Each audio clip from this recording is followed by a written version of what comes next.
Una de las preguntas que frecuentemente hacen cuando uno enseña sobre política y fe es ¿cuál es el mejor sistema de gobierno? Nos dicen. Y naturalmente esa pregunta parte desde el hecho mismo de nuestra libertad como quienes podemos escoger un sistema de gobierno u otro, aunque de alguna manera eso es una idea un poco rara, ¿no? Tenemos libertad, los que no tienen libertad no pueden escoger. Y se habla muchas veces desde la democracia, y ahí concuerdo con Churchill, que la democracia es el peor sistema de gobierno exceptuando todos los demás. Pero algún gobierno o alguna forma de gobierno es mejor que ningún gobierno. De hecho, para la ausencia de gobierno, tal vez de forma equivocada, se utiliza el término anarquía. Es decir, cuando no hay gobierno, aunque la idea política de la anarquía no sea esa de ningún gobierno, sino la idea de que los hombres puedan asociarse y ayudarse mutuamente. En ese sentido, la anarquía es una utopía. Pero en el uso normal del vocablo es que la anarquía es un desorden. Ahora, desde la perspectiva de los cielos y el gobierno de Dios, el reino de Dios, el cristiano ha sido liberado del pecado no para vivir en una anarquía, con ausencia de gobierno, sino que Dios nos ha liberado para que nosotros vivamos sujetos a su autoridad, para que vivamos obedeciendo o haciendo su voluntad. Disculpen, se me quedó el agua. Gracias. O haciendo su voluntad. Dios nos llama a que de muchas maneras, gracias Diego, a que de muchas maneras nosotros siempre estemos sujetos a Él. Y la iglesia no puede olvidar esta realidad. Cuando el Señor nos hizo libres del peor de los gobiernos, el gobierno de Satanás, que ejercía en nosotros dominio a través del pecado, nos liberó no para seguir viviendo en los deseos de nuestra mente y de nuestra alma, sino que nos ha liberado para que hagamos la voluntad de Dios. Y en ese sentido es que nosotros debemos entender libertad. Nuestro sermón de hoy lleva por título La libertad y la responsabilidad de los creyentes. Y el texto que vamos a utilizar se encuentra en la primera carta a los Corintios, capítulo 10, versículos del 1 al 5. Primera a los Corintios, capítulo 10, del 1 al 5. Dice: porque no quiero, hermanos, que ignoréis que nuestros padres todos estuvieron bajo la nube y todos pasaron el mar y todos en Moisés fueron bautizados en la nube y en el mar y todos comieron el mismo alimento espiritual y todos bebieron la misma bebida espiritual porque bebían de la roca espiritual que les seguía y la roca era Cristo. Pero de los más de ellos no se agradó Dios, por lo cual quedaron postrados en el desierto. Bien, recordemos que la iglesia de los Corintios era una iglesia que tenía cualquier cantidad de defectos como la tenemos hoy en día. Por eso no podemos idealizar la iglesia del Nuevo Testamento simplemente diciendo que era una iglesia perfecta. Y ya lo he dicho varias veces, que si la iglesia del Nuevo Testamento fuese una iglesia perfecta, no tendríamos estas cartas en donde el apóstol Pablo corrige los defectos de la iglesia. Ahora bien, en el texto que acabamos de leer encontramos por lo menos tres aspectos importantes a considerar dentro de este tema de la libertad y responsabilidad del creyente. En primer lugar, vamos a ver el precio de la libertad o cómo Dios obró con poder para darle libertad a un pueblo necesitado.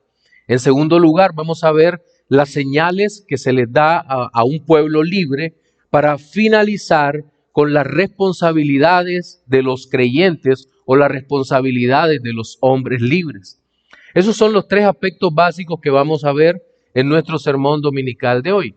Y el primero de ellos se encuentra en el versículo 1. Si usted se da cuenta, el apóstol Pablo no deja de exponer lo que ha venido exponiendo en el capítulo 9, en el capítulo anterior que hemos estado viendo, sino que ahora sigue con un ejemplo, ya no está defendiendo el ministerio, pero hay una continuidad en el tema de hablarle a los creyentes a través de exhortaciones muy precisas sobre cómo deben vivir y acude a la enseñanza basada en lo que costó la libertad para que los hombres, hijos de Dios, se ubiquen en lo que está ocurriendo o en cómo enfocar la libertad. Dice, porque no quiero, hermanos, que ignoréis. Se dirige a la iglesia. Dije, hermanos, no quiero que ignoren. ¿Que ignoren qué? Que nuestros padres, todos, estuvieron bajo la nube y todos pasaron el mar. Hay varias preguntas que surgen acá. Acá hay una continuidad. Es cierto que nosotros creemos que está hablando del antiguo y nuevo pacto, ¿cierto? Pero creo que hay una continuidad. Pablo les está diciendo a los corintios, miren, hay una continuidad entre los creyentes del antiguo pacto, del Antiguo Testamento, y los creyentes en Cristo hoy en día. No quiero, hermanos, que ignoréis esto. Entiendo que para la forma de entender el Evangelio desde la perspectiva dispensacional, es decir, creer que Israel es un pueblo aparte, que no tiene nada que ver con esto o que Dios los salvará haciendo otra cosa, es difícil de interpretar desde este texto que nos está diciendo que hay una continuidad en la obra de Dios para la salvación del hombre. Israel no se va a salvar distinto de lo que se salve la iglesia, pero tampoco hay algo así como un reemplazo. No es que ahora ya no es Israel sino la iglesia, no. Dios está hablando de un solo pueblo y por esa razón dice nuestros padres.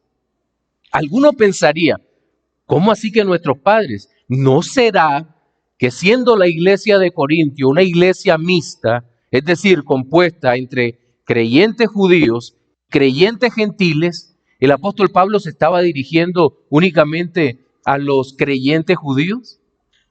Y habla del éxodo para creyentes judíos, porque ¿qué tiene que ver el éxodo de unos israelitas que estaban presos en Egipto conmigo? Pues el apóstol les está diciendo que tiene todo que ver. Porque lo que está haciendo aquí Pablo es una alegoría, pero no es cualquier alegoría. Es una alegoría inspirado por el Santo Espíritu de Dios. Pero dentro de todo este tema también vamos a encontrar algo que se llama tipología. Es decir, cuando hay figuras o eventos que representan tanto a Cristo como a la salvación que nos ha sido dada por Cristo. Entonces, el apóstol les dice, miren, amados corintios, nuestros padres todos estuvieron bajo la nube y todos pasaron el mar. Libertad. Dios ha dado libertad. Ubíquense ustedes también en la libertad que Dios ha dado. Y a partir de ese momento, nosotros observamos que la referencia que aparece acá es a Éxodo capítulo 13, versículos 21 y 22, para los que anotan. De hecho, en las Biblias, sobre todo en Reina Valera, la referencia aparece abajo, y Éxodo capítulo 14, versículos 22 al 29. Y esto va a ser una referencia importante en el relato de la carta, porque inmediatamente nosotros nos trasladamos hasta Éxodo, pero no podemos leer el capítulo como algo aislado, sino que lo tenemos que ver en el contexto de la libertad de Israel. Capítulo 12 del libro de Éxodo, la Pascua. El Señor le dice a Israel, miren, van a tomar un cordero lo van a sacrificar, asado al carbón, no lo pueden hervir, van a tomar la Pascua vestidos porque ese mismo día serán hechos libres. La sangre del cordero estará sobre los dinteles de la puerta, el ángel va a pasar y va a destruir todo lugar en donde la sangre no esté sobre la puerta. Efectivamente eso ocurre y prácticamente el pueblo de Egipto echa a los israelitas porque dice, todos estamos muertos. Y les dan prisa, incluso los despojan, les entregan joyas y dicen, váyanse de aquí porque vamos a morir. Pero ¿qué pasa? En ese transcurso de tiempo, cuando salen de Egipto hacia el Mar Rojo, el faraón dice, ¿qué hemos hecho? ¿Cómo vamos a dejar salir a estos hombres y mujeres? Bueno, uno puede pensar que él estaba pensando en términos económicos. He dejado escapar la mano de obra gratuita que mantenía la producción en Egipto. Pero ya en este momento, después de todo lo que había ocurrido, Faraón seguramente estaba pensando en una venganza. Voy a acabar con todos y envía los carros detrás del pueblo de Egipto. Y aquí es cuando viene algo milagroso a ocurrir y en donde empezamos a ver que la libertad tipifica la salvación. Perdón. ¿Por qué tipifica la salvación? Porque cuando este ejército sale tras los israelitas, no salen con el deseo de decirles, ven acá, ¿por qué no hablamos? ¿Qué tal si nos sentamos a conversar amorosamente? Y ustedes regresan y ya no los voy a esclavizar, de ahora en adelante les voy a pagar, van a tener buenas condiciones laborales, bla, bla, bla, bla, bla, bla. No, quería acabarlos a todos. Pero Moisés había orado en presencia del Señor mucho antes de que todo esto ocurriera y le había dicho al Señor, Señor, si tú no vas conmigo, yo no camino, no voy, porque sin ti no puedo, no soy nada, de nada me sirve. Y la presencia manifiesta de Dios en medio del campamento de Israel era una nube durante el día que los cubría del sol, pero era una columna poderosa también que los protegía, y de noche una columna de fuego. De tal manera que los salvaba del acoso de los egipcios. Y nos relata el texto bíblico que la columna que iba delante del pueblo de Israel se puso detrás de ellos para que no se acercara el ejército de Faraón. Pero llegaría el momento clave de todo el relato de la salida. Ellos habían salido de Egipto, pero todavía tenían el Mar Rojo enfrente. ¿Y cómo lo iban a pasar? Nadie sabía. Nadie sabía. Hasta el momento en que el Dios Todopoderoso le dice a Moisés, Moisés, extiende tu mano y separa las aguas. Y al momento que Moisés separa el agua, el pueblo pasa o empieza a pasar. El Señor no permite que se acerque el ejército del faraón mientras el pueblo de Dios va pasando a la libertad en terreno seco. Y lo que me llama la atención es que en el relato que aparece en Éxodo capítulo 14, dice que el Señor hasta le quitó las llantas a los carros del faraón, las ruedas, las reventó para que no pudieran seguirlo velozmente. El Señor les tendió una emboscada a los egipcios. Y mientras ellos avanzaban, no se podían acercar hasta el momento que pasó el último de los israelitas. Y luego se vino el desastre para los egipcios. El Señor retira el sustento de las aguas, destruye a todo el ejército del faraón. Moisés y Miriam cantaría, pero el pueblo de Israel, todos los padres, los antepasados nuestros, estuvieron bajo la nube y todos pasaron el mar. Y aquí hay un símbolo o una simbología muy hermosa que nos ha hablado sobre la libertad o la verdadera libertad, pero también sobre la redención que encontramos en esta parte. Pero también hay otra serie de tipologías. Por ejemplo, el Mar Rojo sería como la puerta de salida, mientras que 40 años después, cuando Josué entró a Canaán, el Jordán sería la puerta de entrada o de regreso a la tierra. Libertad, libertad. Dios dando libertad, pero no era cualquier libertad. Sí, era la libertad física de la esclavitud, pero esto está representando algo.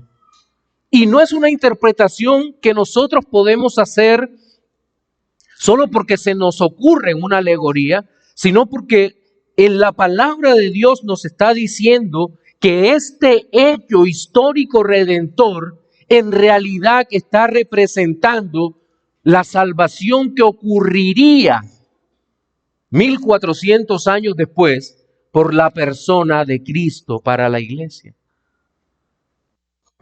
El éxodo fue de alguna manera un símbolo de lo que hoy en día o de lo que sería la salvación en Cristo, la verdadera libertad. Y el Señor usó una situación particular en ese momento para que pudieran mirar hacia adelante y mirar que Cristo estaba con ellos. Ah, pero ¿cómo sabemos eso? Porque el tema se va a seguir desarrollando en esa dirección. Ya en el versículo 2 empezamos a ver las señales de esa o los símbolos de la libertad, y es nuestra segunda sección que va desde el versículo 2 hasta el versículo 4.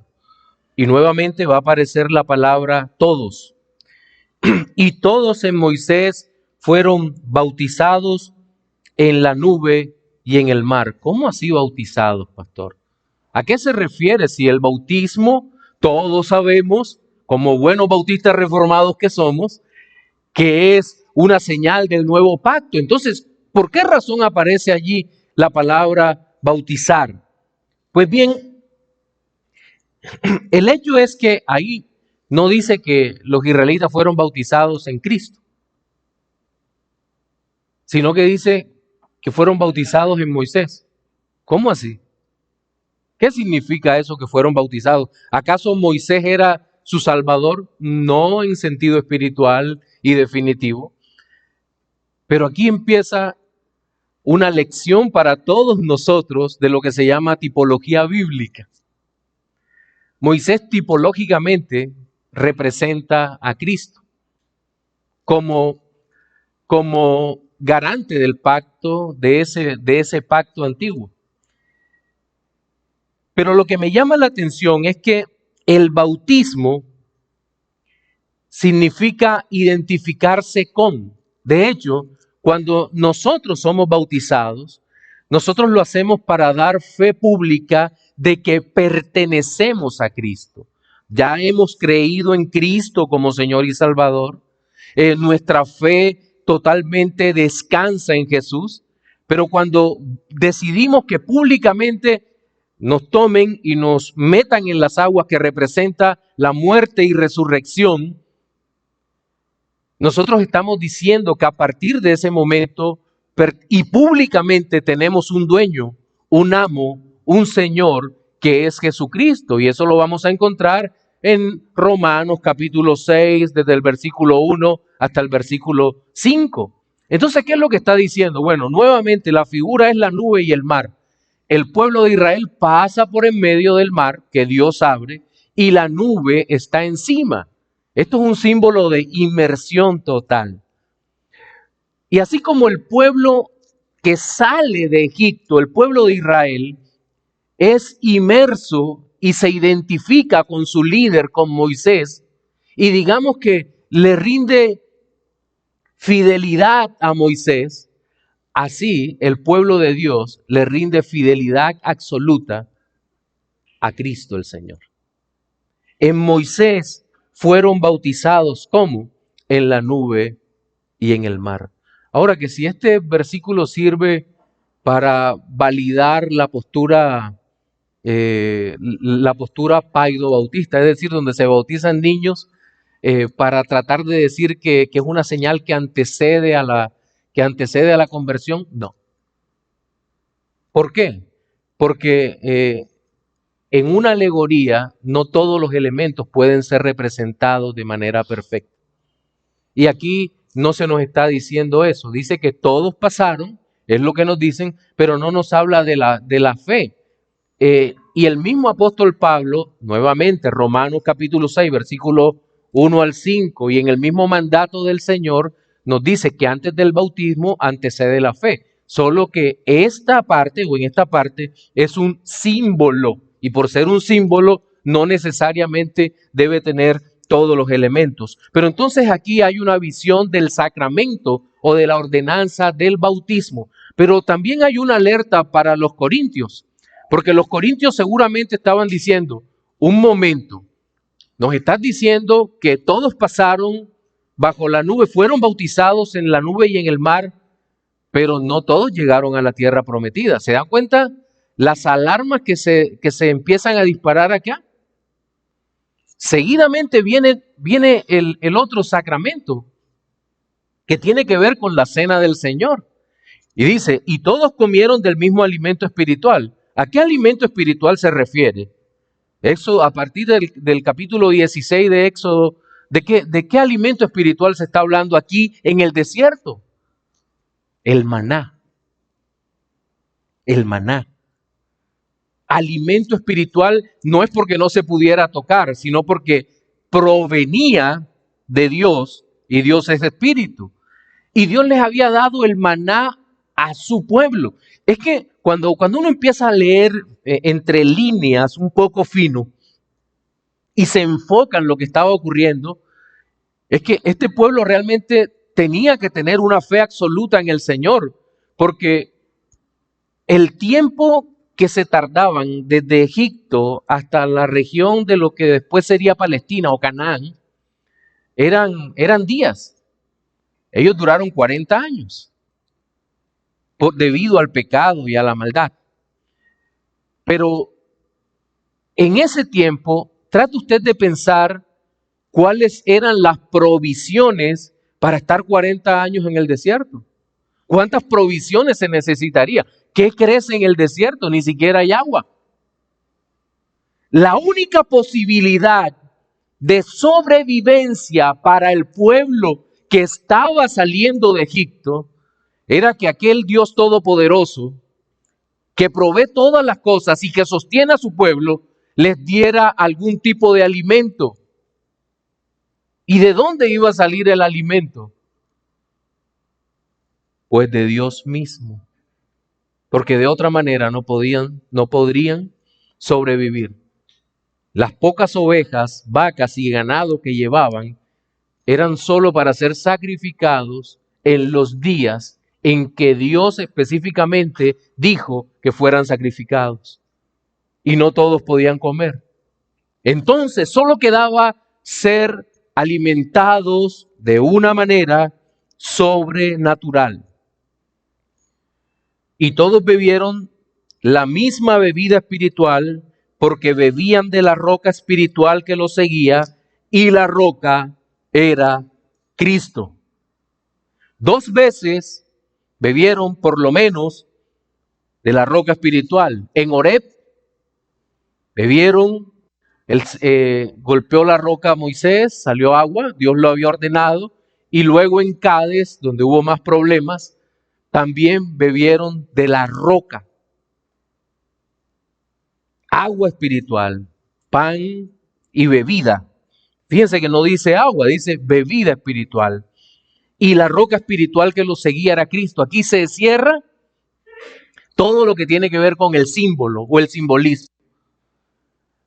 Ahora, el apóstol no dice que el maná representa a Cristo, pero por la Escritura sabemos que el pan del cielo es Cristo. En el Evangelio de Juan, nuestro Señor Jesucristo dice que Él es el verdadero pan de vida, que su carne es verdadera comida y su sangre es verdadera bebida. Y todo esto es cerrado acá diciendo que la roca que lo seguía era Cristo. A veces uno cuando empieza a leer y se topa con algún autor liberal, el autor liberal, para mostrar erudición, inmediatamente cita las fuentes rabínicas. Yo no digo que las fuentes rabínicas no tengan alguna información que pueda ser útil en determinado momento, pero los rabinos también tenían cualquier cantidad de mitos dentro de sus escritos. Y entre esos mitos que tenían, había uno que decía que una roca seguía literalmente al pueblo de Israel por donde quiera que ellos iban. Y las rocas les daba agua. Yo pensando eso, no pude evitar reírme un poco y tal vez ver lo ridícula de la imagen, porque era una roca estilo dispensador. Cada uno se acercaba a la roca a llenar. No dice eso la Escritura. La revelación de Dios se caracteriza por ser suficientemente clara, creíble, verosímil, adecuada para representar lo que tiene que representar. Y la palabra de Dios aquí lo que representa es a la persona de Cristo. Y nótese que en el escrito dice, porque bebían de la roca espiritual que los seguía, y la roca era Cristo.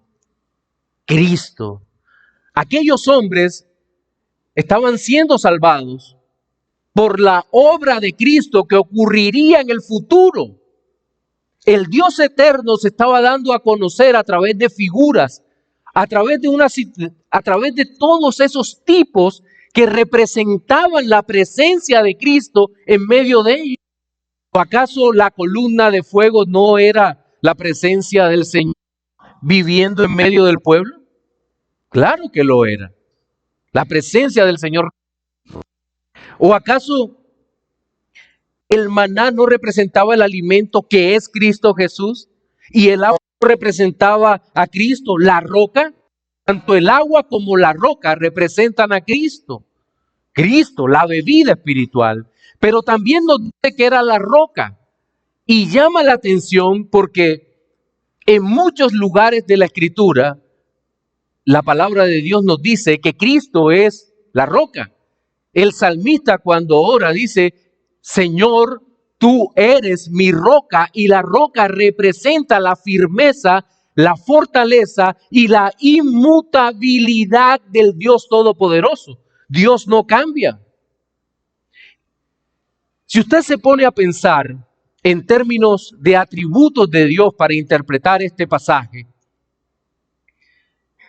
y la Biblia dice que Cristo es la roca, nosotros tenemos que ver que el pueblo de Dios en el desierto, era seguido por la roca inmutable. Pero esta inmutabilidad, decíamos cuando hablábamos sobre la inmutabilidad divina, no tiene que ver que Dios no se mueve.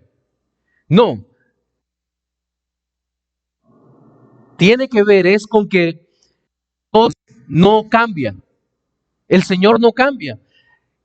Y si nosotros empezamos a ver el recorrido del pueblo de Israel por el desierto, nos vamos a encontrar con un pueblo rebelde, con un pueblo, y como lo sigue, el pueblo de Israel fue un pueblo que por lo menos 10 veces se levantó contra el Señor. Y en ese levantarse contra el Señor, ellos hubieran perecido. Dios es inmutable. Cuando vemos la expresión la roca, sabemos que Dios es inmutable. Y si Dios no fuera inmutable, el pueblo habría caído en el desierto. Sin embargo, pregunto, ¿cuándo faltó el maná? En esos 40 años. ¿Sabe cuándo cesó el maná? Josué 5:12, cuando habían entrado a Canaán. Dios inmutable, eterno, bueno. Ahora que hablábamos del amor, veíamos la bondad de Dios. A pesar de nosotros, a pesar de Israel. Dios seguía siendo bueno. Él es inmutable. Él es Cristo. A pesar de usted es malo, yo también. Ustedes también de este lado no se salvan. Pero por la misericordia y el amor de Dios no hemos perecido. Él es inmutable en su bondad, en su gracia. ¿Sabe cuándo cesó el agua? Cuando pudieron beber de los ríos en Canaán. Dios siempre estuvo con ellos. Y creo que esto es una doble lección para los corintios.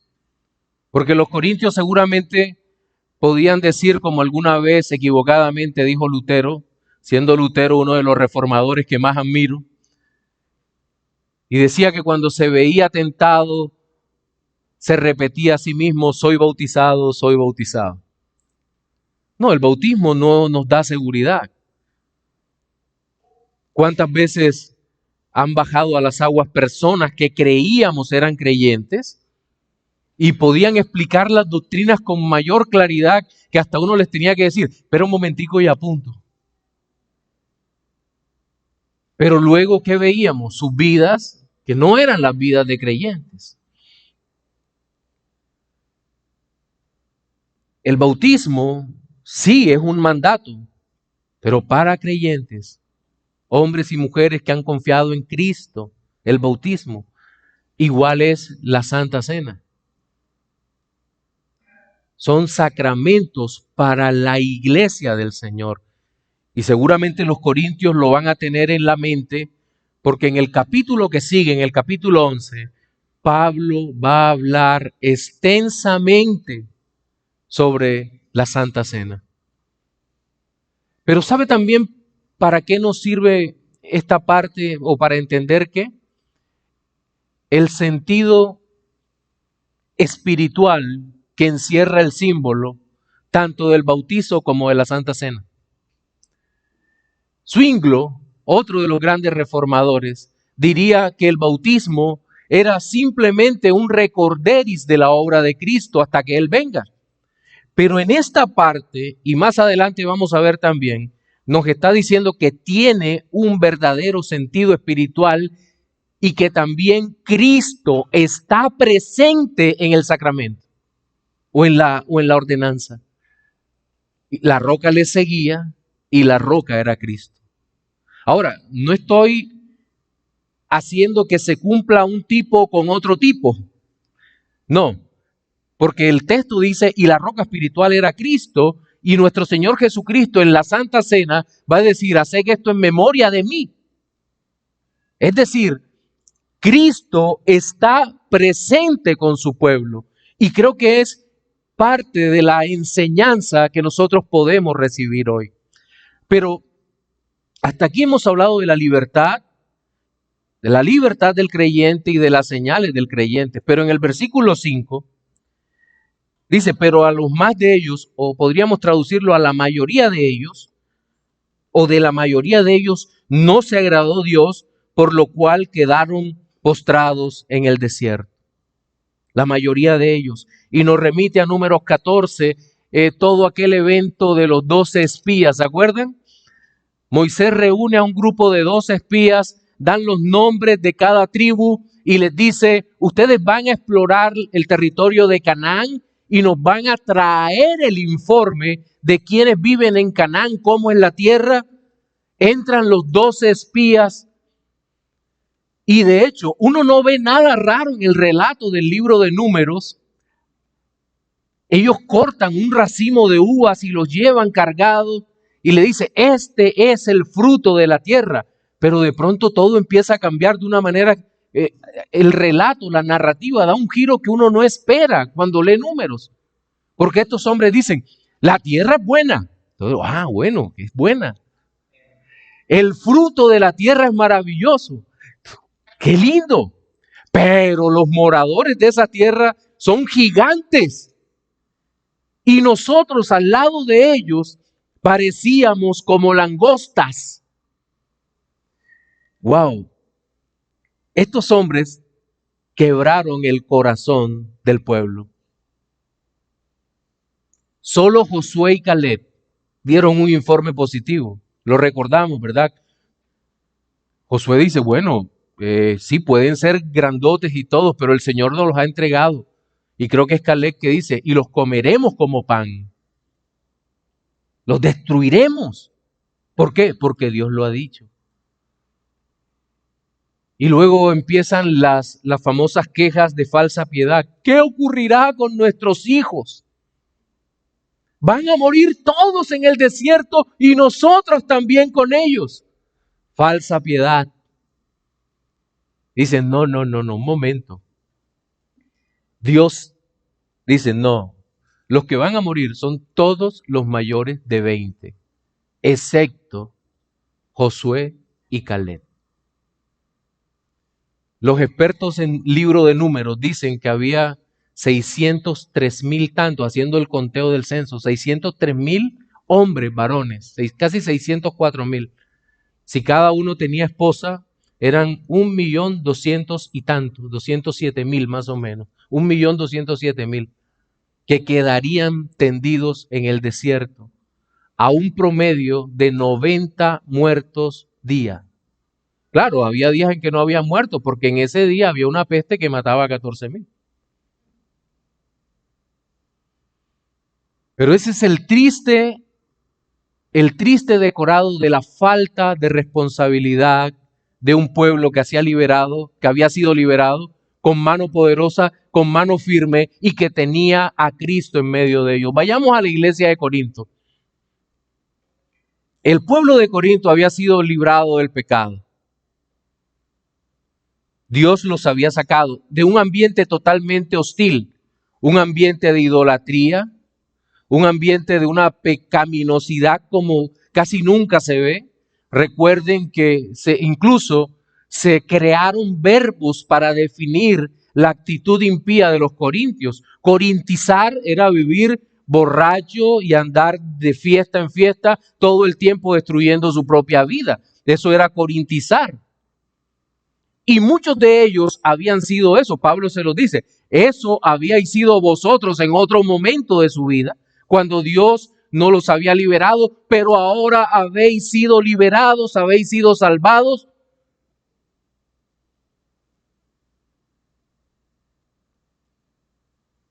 Y aquí hay correspondencia, si usted se da cuenta. Todo aquel que es liberado por el Señor es responsable. Y los que más hemos hablado sobre la responsabilidad humana hemos sido los de teología calvinista. Porque entendemos que la obra soberana de Dios para redención en Cristo incluye mandatos para cada uno de nosotros como creyentes. Lo vamos a ver en las siguientes partes cuando sigamos desarrollando el estudio de Corintios. Pero ahora nos basta entender que Dios nos libera no para que vivamos en una anarquía sin gobierno, sino para que vivamos como hijos de Dios, amados y deseados de entrañable amor y misericordia en santidad para Él.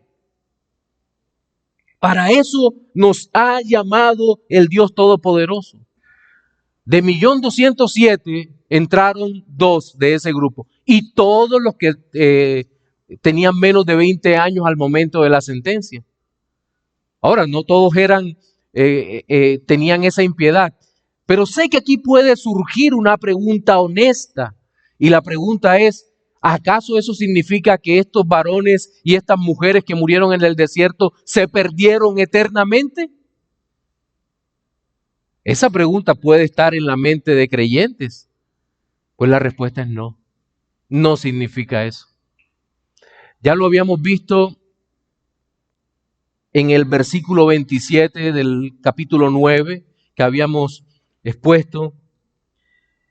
La Biblia dice que quedaron postrados en el desierto, que murieron, pero no dice que fueron destituidos de la gloria de Dios. Y no hay nada en el relato, como se va a ver en próximos sermones, que nos indique que se perdieron eternamente. ¿Y por qué lo sabemos? Lo sabemos porque el nombre de Moisés está escrito en el capítulo 11 de la carta a los Hebreos como uno de los héroes de la fe, y nos dice que él prefirió el vituperio de Cristo que seguir en medio de Egipto. Y Moisés, si usted recuerda, no ingresó a Canaán. Y entonces, ¿de qué está hablando con las muertes? Pues nos está dando un escarmiento muy duro. Ya en el versículo 6 y después creo que en el 12, no, en el 11, en el 6 y en el 11 de este mismo capítulo 10, dice que estas cosas fueron escritas para que como ejemplo, para que nosotros estemos atentos y no hagamos lo que nuestros hermanos hicieron. En nuestro sermón dominical de hoy vimos 3 aspectos relacionados con la libertad y la responsabilidad. El primero de ellos, el costo de la libertad, cómo Dios libera al pueblo. En segundo lugar, las señales para los que son liberados, desde el versículo 2 hasta el 4. Y en tercero, la responsabilidad de los que han sido liberados. Varias aplicaciones para esta parte final. En primer lugar, mis hermanos, nuestra libertad, y esta es para nosotros como creyentes, nuestra libertad no implica irresponsabilidad. Nada más alejado de eso. Cuando somos hechos libres por Cristo, somos hechos esclavos de Cristo. Y eso tiene que estar en nuestra mente continuamente. Nosotros, si Cristo nos liberó del pecado, ¿seguiremos viviendo igual? En ninguna manera. Si Cristo nos salvó para Él, le debemos obediencia a Él y vivimos bajo las leyes de Él porque Él nos salvó.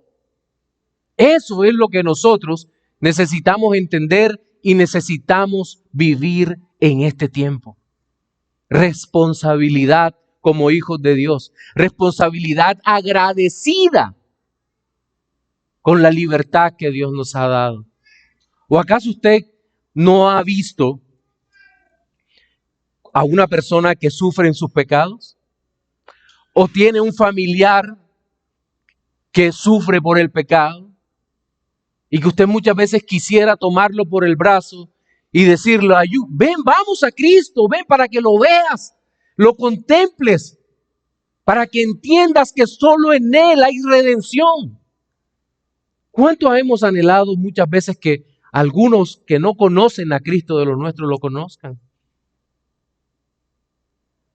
Y cuando los vemos cuán terrible es la situación de esclavitud por causa del pecado que ellos viven.